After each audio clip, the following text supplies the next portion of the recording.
Welcome to पैनला podcast and आज हम बात करने वाले हैं बायोलॉजी ऑफ डिप्रेशन और न्यूरोकेमिस्ट्री ऑफ डिप्रेशन। नाउ ये एंटायर सीरीज़ है जिसमें हम डिप्रेशन को डिस्कवर कर रहे हैं साइकोलॉजिकल और बायोलॉजिकल व्यू पॉइंट से। जितनी भी नॉलेज, जितनी भी इंफॉर्मेशन, जो भी डेटा हमारे पास में अभी तक इसकी अंडरस्टैंडिंग को लेके अवेलेबल है।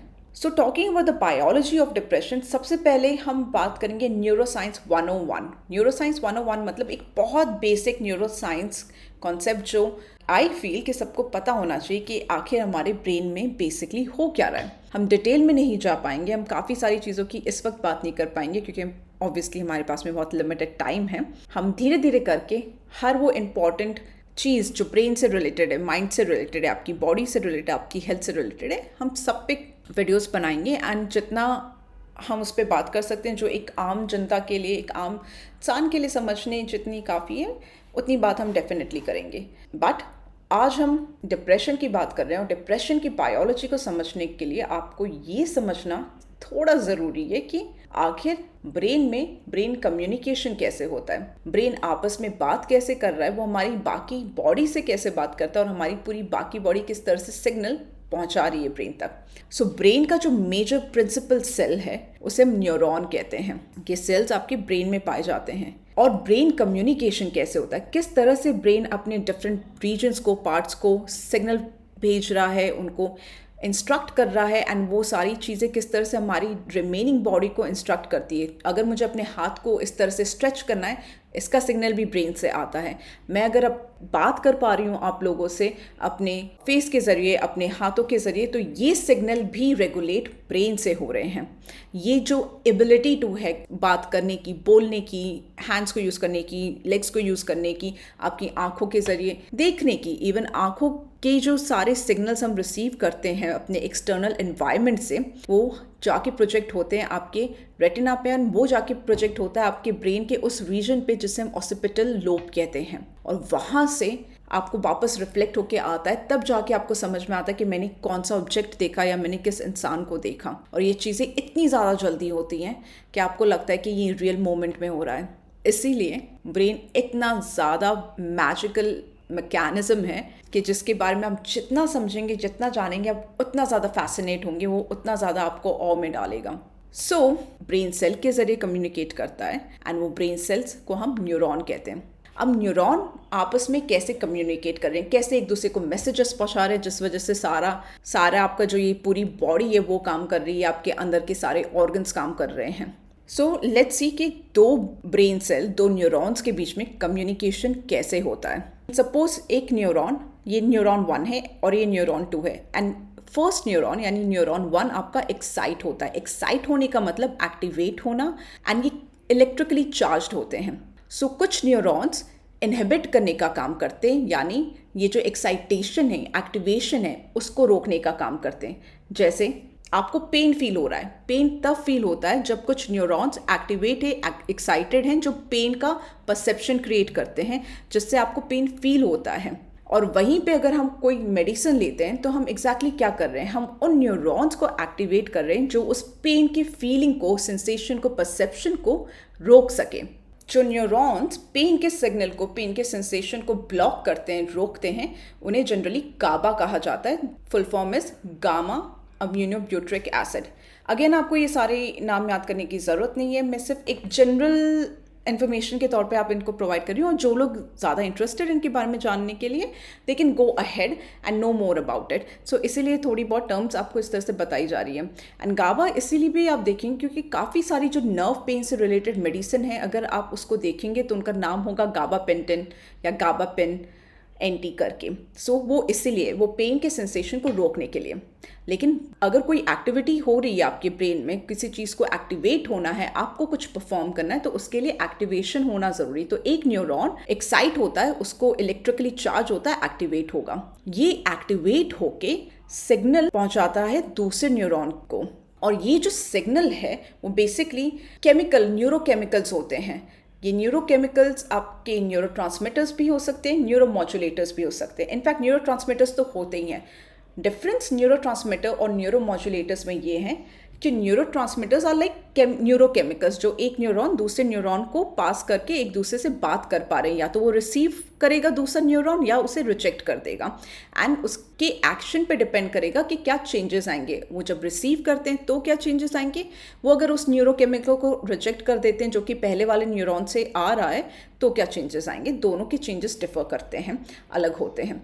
न्यूरोमॉड्यूलेटर्स वो न्यूरोट्रांसमीटर्स, वो न्यूरोकेमिकल्स होते हैं जो ना सिर्फ दो न्यूरॉन्स एक दूसरे से कम्युनिकेट करने के लिए यूज़ करते हैं, बल्कि वो बाकी जो न्यूरॉन्स हैं, बाकी जो न्यूरोट्रांसमीटर्स हैं, उनके बिहेवियर को, उनके जो इफ़ेक्ट है उसको भी रेगुलेट कर सकते हैं। जैसे कि आपका गैस का सिलेंडर होता है, नॉब लगी होती है, उस नॉब को यूज़ किया जाता है कितनी तेज़ से आपका जो गैस का चूल्हा है उसमें से आग निकलेगी नहीं निकलेगी, उसके लिए रेगुलेटर होता है। आप उसको कम कर सकते हैं, थोड़ा और कम कर सकते हैं, या तेज़ कर सकते हैं, बहुत तेज़ कर सकते हैं। उसी तरह से जो न्यूरोमॉड्यूलेटर्स होते हैं, वो जो सर्किट्स बन गए हैं आपके ब्रेन में डिफरेंट न्यूरॉन के कनेक्शन के, एक न्यूरॉन दूसरे न्यूरॉन से कनेक्टेड है, वही न्यूरॉन किसी तीसरे न्यूरॉन से भी कनेक्टेड होगा, चौथे न्यूरॉन से भी कनेक्टेड होगा, 5 ऐसे करके एक सर्किट बन जाएगा जो कि कनेक्शन ऑफ न्यूरॉन्स है। इस कनेक्शन ऑफ न्यूरॉन्स, इस सर्किट ऑफ न्यूरॉन्स को जो रेगुलेट कर सके, इनकी जो एक्टिविटीज़ को कम ज़्यादा, कितना कम, कितना इनहिबिट, कितना एक्साइट, ये जो मैनिपुलेशन है वो न्यूरोमॉड्यूलेटर्स करते हैं। तो डिप्रेशन में जो चीज़ें इन्वॉल्व हैं, जो न्यूरोट्रांसमीटर्स इन्वॉल्व हैं, वो बेसिकली न्यूरोमॉड्यूलेटर्स का काम भी करते हैं। So they are like a larger group of a neurotransmitters. Now coming back to कि किस तरह से दो न्यूरॉन एक आपस में बात करें, तो ये न्यूरॉन 1 एक्साइट होता है, एक्टिवेट होता है, ये रिलीज़ करेगा एक न्यूरोट्रांसमीटर। वो न्यूरोट्रांसमीटर रिलीज़ होके जाता है जो न्यूरॉन की बॉडी है उससे सरपास करेगा। फिर जो उसके एक्सॉन है, जो कि एक ब्रांच सॉर्ट ऑफ होती है, वहाँ पे ये एक्सॉन से जाके एक्सॉन टर्मिनल पे जाएगा। इस टर्मिनल पे जाके यहाँ जो बीच में गैप है, वो गैप है जिसे हम सिनैप्स कहते हैं। इस सिनैप के इस साइड पे फर्स्ट न्यूरॉन के एक्सन टर्मिनल्स हैं, एंड ये एक्सॉन टर्मिनल्स बेसिकली न्यूरोट्रांसमीटर को कैरी कर रहे हैं, न्यूरोकेमिकल को कैरी कर रहे हैं जो कि पहले वाले न्यूरॉन ने भेजा है, सेंड किया है। और ये बीच का गैप है जिसे हम सिनैप्स कहते हैं। सिनैप्स के इस साइड पे एक्सॉन टर्मिनल है और सिनैप्स के उस साइड पे जो हमारा सेकेंड न्यूरॉन है, जिस तक वो इन्फॉर्मेशन जानी है, जिस तक वो मैसेज जाना है, उसके डेंड्राइट्स हैं।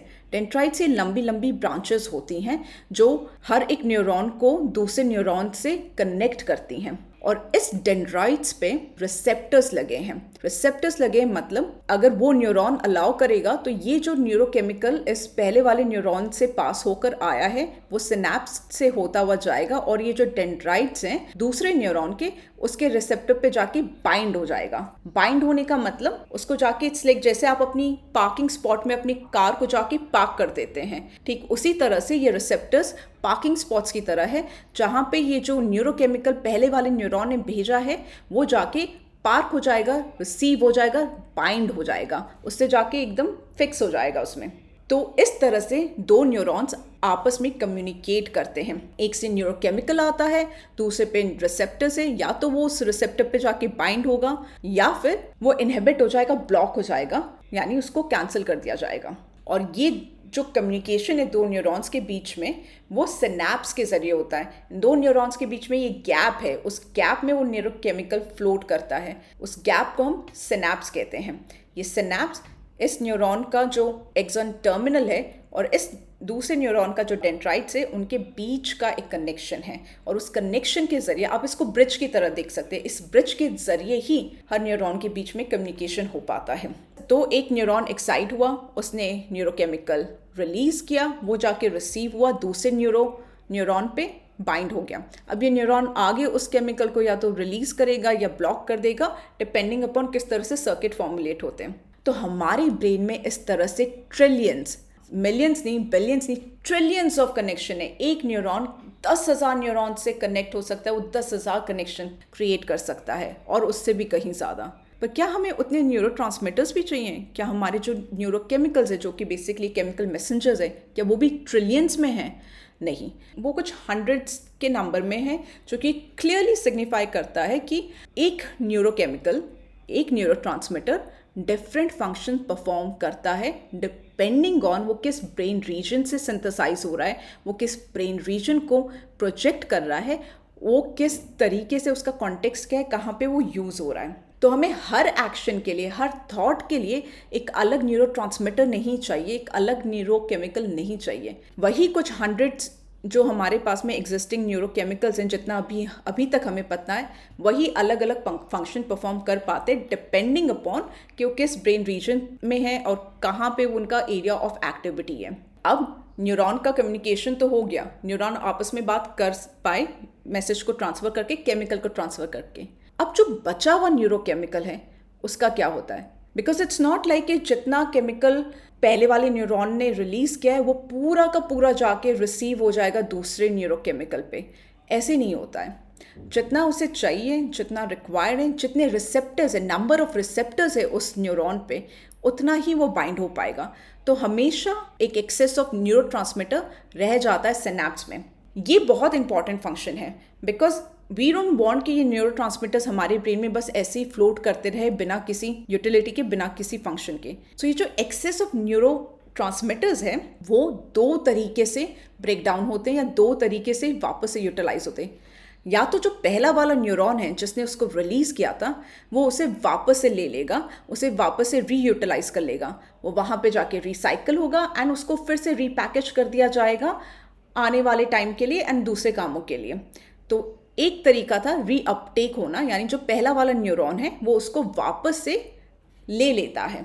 दूसरा तरीका है उसके हाउसकीपिंग का, वो ये है कि जो एक्सेस न्यूरोट्रांसमीटर आपके सिनैप्स में है उस पर एक एंजाइम काम करता है उसको ब्रेक डाउन करने के लिए। उसे वो डिग्रेड करेगा, उसे ब्रेक डाउन करेगा, फिर वो आपके जो सेरेब्रोस्पाइनल फ्लूइड है, जो ब्रेन का फ्लूइड है, उसमें जाके मिलेगा, उसके ज़रिए वो ब्लड में आएगा और ब्लड से वो यूरिन के ज़रिए आपकी बॉडी से निकल जाएगा। सो ये दो तरीके हैं जो न्यूरोट्रांसमीटर्स हैं, जो ये केमिकल्स आपके ब्रेन में एक्सेस हैं, उनका किस तरह से हाउसकीपिंग स्टफ होता है। लाइक हमें जितनी रिक्वायरमेंट है अपने घर में हम उतनी ही चीज़ें को मैनेज करते हैं और हर दिन हम कचरा निकालते हैं, राइट, हर दिन हम सफाई करते हैं। क्यों? क्योंकि ये जो एक्स्ट्रा चीज़ें आ जाती हैं, एक्स्ट्रा कचरा आ जाता है, उसको रोज़ साफ करना ज़रूरी है एक घर की हेल्थ मेंटेन करने के लिए, हमारी हेल्थ मेंटेन करने के लिए। उसी तरह से आपके ब्रेन की हेल्थ मेंटेन करने के लिए ज़रूरी है कि जो ये एक्सेस ऑफ न्यूरोट्रांसमीटर्स, ये जो excess of chemical messengers brain में रह गए हैं, जो रिसीव नहीं हो रहे, वो या तो वापस से ले लिए जाए जो जिस न्यूरॉन ने उसको भेजा है, ताकि वो उसे रिसाइकल करके, रीपैकेज करके फिर से यूज़ कर सके आने वाले टाइम में या फिर कहीं और, या फिर उसे ब्रेक डाउन करके, उसे डिग्रेड करके हम अपने ब्लड यूरिन के ज़रिए उसे कम्प्लीटली फ्लश आउट कर दे बॉडी से। और ये हाउसकीपिंग का जो काम है वो हर दिन होता है, एग्जैक्टली लाइक कि हम हर दिन, एटलीस्ट हमें करना तो चाहिए कि हम हर दिन अपने घर की सफाई करें।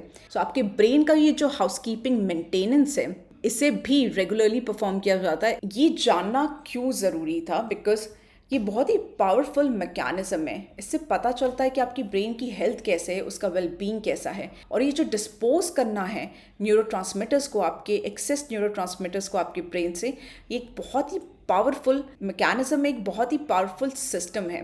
एंड बिना इसके एक्सेस न्यूरोट्रांसमीटर्स अगर आपके ब्रेन में रहते हैं, then they create dysfunctions, they deregulate stuff, they not good for our brains health. And more और लेस ये जो प्रॉब्लम्स हम फेस करते हैं, चाहे वो डिप्रेशन की हो या स्ट्रेस की हो या और भी तरीके के जो mental disorders, schizophrenia, bipolar, the degradation उसमें और भी ज़्यादा पावरफुल और ज़रूरी हो जाता है। थैंक यू सो मच कि आपने पैन लैब पॉडकास्ट को सुना। अगर ये जानकारी आपको यूज़फुल लगी है तो प्लीज़ इसे सब्सक्राइब कीजिए और उन लोगों के साथ शेयर ज़रूर कीजिए जिससे इनको फ़ायदा होगा। हम आगे भी ऐसा यूज़फुल कंटेंट बनाते रहेंगे। या ये जो भी साइंस और साइकोलॉजी की एक्चुअल जानकारियाँ हैं, रिसर्च वाली, सही मायने में, उसे आप तक लाते रहेंगे। मेरा नाम आकांक्षा है और मैं एक साइकोलॉजिस्ट और एक रिसर्चर हूँ फील्ड ऑफ अफेक्टिव न्यूरोसाइंस में।